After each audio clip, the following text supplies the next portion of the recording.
सुबह नाश्ते में सोचना पड़ता है क्या बनाएं। अगर रात में भिगा देते हैं मूंग तो उसका नाश्ता बहुत ही हेल्दी नाश्ता बन के तैयार होता है। और यह नाश्ता खाने में भी बहुत अच्छा लगता है, काफ़ी हेल्दी भी रहता है। इसे बनाने के बाद एक बार बनाएंगे तो बार बार खाने का मन कहेगा, क्योंकि यह नाश्ता काफ़ी हेल्दी है और झटपट से बन जाता है। इसे मेहमानों को भी खिला सकते हैं, चाहे फ्राई में खिलाएं या फिर बिना फ्राई का खिलाएं। जिसे ऑयल नहीं पसंद है वो बिना ऑयल का भी खा सकते हैं, लेकिन यह टेस्ट कोई बदलाव नहीं आता है, केवल फ्राई किया हुआ में क्रिस्पी रहता है। तो फिर चलिए बनाना स्टार्ट करते हैं हेल्दी नाश्ता। यह मूंग मैंने सुबह में ही भिगा दिया था और रात में पानी इसका निकाल दिए। सुबह देख रहे हैं बहुत अच्छे से यह अंकुरित हो गया।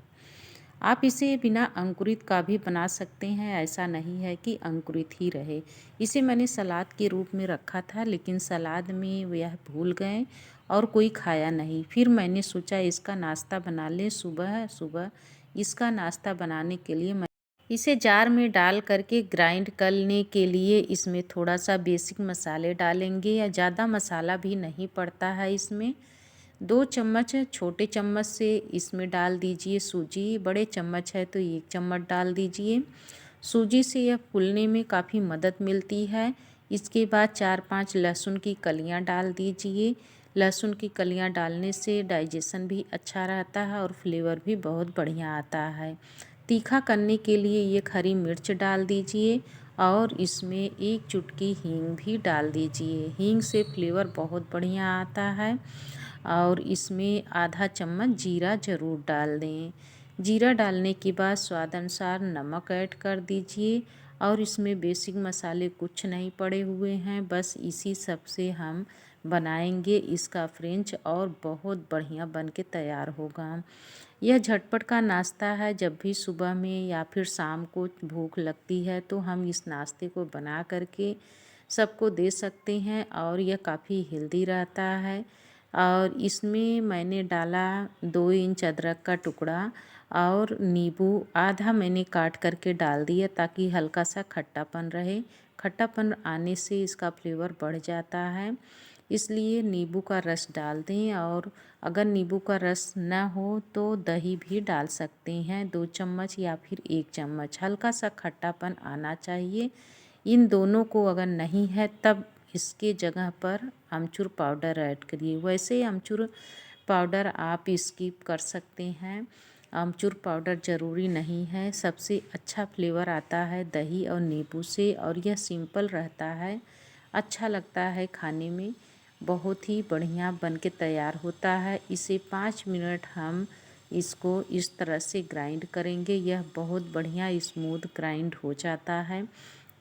सूजी भी उसके साथ ग्राइंड हो जाती है। हाँ, मैंने इसमें बताया नहीं कि इसमें मैंने 1 कप पानी भी डाला है। सूखा तो ग्राइंड करेंगे तो वह सूखा सूखा रहता है। ग्राइंड करते समय पानी इसमें उतना ही डालना है जितना सूजी डालते हैं, उसी हिसाब से 2 गुना उसका पानी ऐड करेंगे।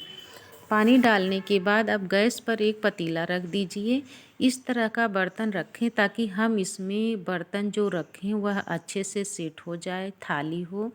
मेरे पास बड़ा पतीला था, आप इसमें इस तरह से डालेंगे तो बहुत अच्छे से यह कुक हो जाता है, क्योंकि इसमें आधा लीटर जब पानी डाल देते हैं उसके ऊपर इस तरह से थाली लगा देंगे। यह जाली वाली थाली है, आप बिना जाली का थाली, नॉर्मल थाली जिसमें खाना खाते हैं वह भी थाली लगा देंगे, बहुत अच्छे से यह सेट हो जाएगा। लेकिन नीचे रिन रख दीजिए या फिर कोई पीतल की चूड़ी लगा करके ऊपर से थाली रख दीजिए और उसे ढक दीजिए ताकि गर्म हो जाए। अब इधर चटनी बनाने के लिए आधा कप पानी डाल दीजिए और 2 टमाटर मैंने कट करके डाला है ताकि यह उबलने में आसानी रहे। इस तरह से डाल देंगे। मीठा लेने के लिए 2 टुकड़ा इसमें गुड़ ऐड कर दीजिए, और सौंफ ज़रूरी है। सौंफ को बिना डाले अच्छा फ्लेवर आएगा नहीं, सौंफ तो ज़रूर ही डाल दें। चटनी कोई भी बनाए सौंफ से फ्लेवर बढ़ जाता है। 2-3 लहसुन की कलियां ऐड कर दीजिए, और गाढ़ा करने के लिए इसमें 1 टुकड़ा मैंने गरी डाला है। इन सबको इस तरह से पका लीजिए ताकि यह अच्छे से कुक हो जाए। यह कुक हो रहा है तब तक जो थाली रखे थे जाली वाली, उस पर हम हल्का सा घी से या फिर तेल से इस तरह से इसे गार्निश कर लीजिए। जब हम इसे इस तरह से लगा देते हैं तो जो बैटर डालेंगे वह चिपकता नहीं है, पकने के बाद बहुत आसानी से निकल जाता है। लगाने का यही सबसे ज़्यादा रीज़न रहता है। इस तरह से जो हम लगा दिए हैं, आप जो ग्राइंड किए हैं मूंग उसे इसमें ऐड करेंगे। ढक्कन लगाने के बाद थोड़ा सा भाप देंगे ताकि यह गर्म हो जाए। इस तरह से करने से यह चिपकने का चांस बिल्कुल नहीं रहता है। और बैटर को सीधा मैं जार से ही निकाल करके थाली में ऐड कर रही हूँ। इस तरह से जब हम डाल देते हैं और उसे डालने के बाद फैला देंगे तो यह बहुत जल्दी पक जाता है। समय ज़्यादा नहीं लगता है, 5 से 7 मिनट लग जाता है पकने में, क्योंकि नीचे से भाप बहुत अच्छे से आ रही है और यह जाली वाली थाली भी है। इसे पकाने में बहुत कम समय लगता है और गाढ़ा बैटर है, यह गिरने का चांस नहीं रहता है कि जाली जो है उसमें से गिर जाएगा। इसे 5 मिनट के बाद देख रहे हैं, यह अभी थोड़ा सा बाकी है, इसमें कच्चापन है। जब हम लगाते हैं हाथ में लग जाता है तो पता चल जाता है। मैक्सिमम इसमें 5 से 7 मिनट केवल लगता है पकने में। इधर चटनी देख ले रहे हैं। चटनी बनाने के लिए गुड़ अच्छे से पिघल गया है, टमाटर भी पक गया है। इन्हें थोड़ी देर हम और पकाएंगे ताकि थोड़ा सा गाढ़ापन आ जाए। टमाटर में बहुत सारे पानी रहते हैं, पानी मैंने वैसे भी डाला था आधा कप, और गुड़ भी पिघल गया है इसलिए वह भी पानी हो गया है। यह देखिए अब टमाटर का कलर थोड़ा सा चेंज हो गया है। वीडियो में मैंने दिखाया नहीं था मिर्चा डालते समय, इस समय दिखाई दे रहा है। मैंने इसमें एक मिर्चा डाला है तीखा होने के लिए। इन सबको एक जार में ले लीजिए और इसे अच्छे से ग्राइंड कर लीजिए ताकि जो टमाटर है और वह अच्छे से जूसी हो जाए। इस तरह से जब हम ग्राइंड कर लेते हैं, जिस बर्तन में मैंने उबाला था उसी में फिर इसको छान लेंगे और छानने के बाद हम इसे फिर से पकाएंगे। अभी यह काफ़ी रस है, इसमें पतला है। चटनी थोड़ा सा गाढ़ी रहती है तभी अच्छा लगता है। इस तरह से करने के बाद छन्नी में जो है उसे भी हल्का सा दबा दबा करके निकाल लेंगे और बाकी चीज़ें हटा देंगे। ये देखिए अच्छे से यह निकल गया और इसको हटाने के बाद फिर इसे गैस पर रख करके पकाएंगे। इसमें खट्टा लेने के लिए थोड़ा सा नींबू का रस डालेंगे। आधा नींबू मैंने डाल दिया था बैटर में मूंग के, और ये आधा नींबू है इसे मैंने डाल दिया चटनी में। गुड़ की चटनी खट्टी मीठी रहती है तभी अच्छा लगता है। मैंने टमाटर डाला है लेकिन फिर भी उससे खट्टापन ज़्यादा आता नहीं है। जैसे हम जैम खाते हैं या फिर टोमेटो केचप खाते हैं उसमें खट्टा मीठे का फ्लेवर आता है, सेम उसी तरह से हमें खट्टे मीठे का फ्लेवर लेना है। और इस तरह से हम इसे पकाएंगे। थोड़ा सा यह गाढ़ा हो जाता है और जो नारियल का टुकड़ा डाले हुए थे वह ग्राइंड हो गया है, तो जैसे हम पकाएंगे इसमें गाढ़ापन आ जाता है। यह बहुत अच्छे से चटनी बन के तैयार होती है। इसे खाने पर एक बार जब बना लेंगे तो इसे महीनों भर स्टोर करके रख सकते हैं फ्रिज में, यह ख़राब नहीं होता है। मैंने केवल थोड़ा सा बनाया है। अभी तक इसमें नमक नहीं डाला गया था क्योंकि नमक जब पहले डाल देते हैं तो थोड़ा सा अंदाज लेने में गड़बड़ी हो सकती है, लेकिन जब पकाने के बाद हम इसमें नमक डालते हैं तो इसमें अंदाज सही मिलता है। अब इधर देख ले रहे हैं चटनी हमारी ठंडी हो रही है और बैटर को देख रहे हैं, यह 7-8 मिनट हो गया है। अब इसको चेक कर रहे हैं, यह बहुत अच्छे से पक गया है। जब हम इसे चाकू लगाते हैं और उसमें बैटर नहीं लगता, हाथ में लगा करके देखते हैं, जब इसमें चिपकता नहीं है तो समझ लीजिए यह पक करके तैयार हो गया है। गैस को मैंने बंद कर दिया है, थोड़ा सा इसे ठंडा होने दें। उसके बाद इस थाली को निकालेंगे, एक नाइफ़ से इसे इस तरह से उठा दें। चाकू जब हम लगाते हैं तो यह बहुत आसानी से थाली उठ जाती है और एक कपड़ा लगा करके इसे आराम से पकड़ करके बाहर कर सकते हैं। इस तरह से जब हम निकालेंगे हाथ जलने का चांस नहीं रहता है।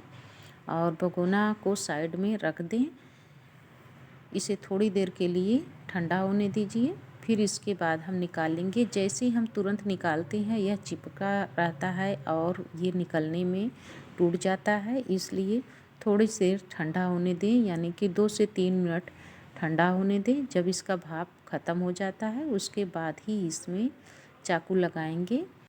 अब आप देख पा रहे होंगे इसमें भाप बिल्कुल नहीं निकल रहा है, इसका मतलब यह ठंडा हो गया है। इसे इस तरह से चाकू से काट लें।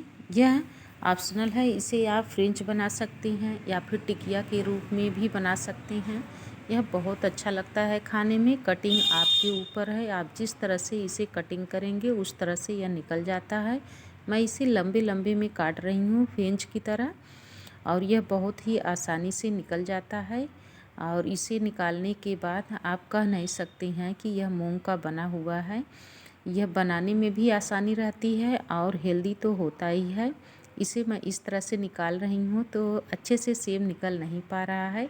इसे निकालने के लिए चाकू की मदद लेनी पड़ती है। शुरू में जब हम निकालते हैं थोड़ा सा दिक्कत होता है, उसके बाद एक दो सेब जब निकाल लेते हैं फिर उसके बाद दिक्कत नहीं होता। लेकिन निकालने से पहले किनारे इस तरह से हम चाकू लगा करके इसे थोड़ा सा छुड़ा देंगे, बहुत आसानी से निकल जाता है।